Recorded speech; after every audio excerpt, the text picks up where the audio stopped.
Кыргызстанда туристтерге жетиштүү шарт түзүү боюнча жолдо убактылуу эс алуучу жайларды жана аэропорттон борборго түз келчү экспресс автобустар уюштурулат. Бул тууралуу Кыргызстандын туризмди өнүктүрүүнү колдоо фондунун президенти Елена Калашникова билдирди. Азыркы тапта өлкөгө келип эс алууну каалаган чет элдиктер көп болгону менен аларга сервис жагынан жетиштүү тейлөө болбой жатат.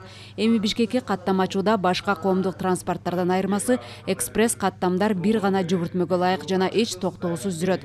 18 орундуу автобустардын жүрүү акысы 150 сом болот.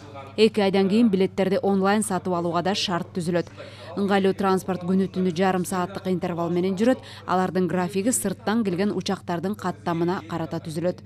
Туризм, приезжающий в Кыргызстан, не сразу поймет. Азыркы тапта туристтерди татыктуу тосуп алып, кийинки жылы кайра келе тургандай шарт түзүү үчүн негизги 2 долбоорду ишке ашыралы деп турабыз. Бул аэропорттон түз каттам жана жолдо убактылуу эс алуучу жайлар. Быйыл алардын 20сы курулат. Кийинки жылы кыска убакытта эс алуучу жайларды 70ке чейин жеткирүүнү көздөп жатабыз. Анын ичинде сууга түшүп, кофе ичип, телефондорун зарядтап, дүкөнчөдөн керектүү нерселерди сатып алып, барчу жагы тууралуу толук маалыматтарды алса болот.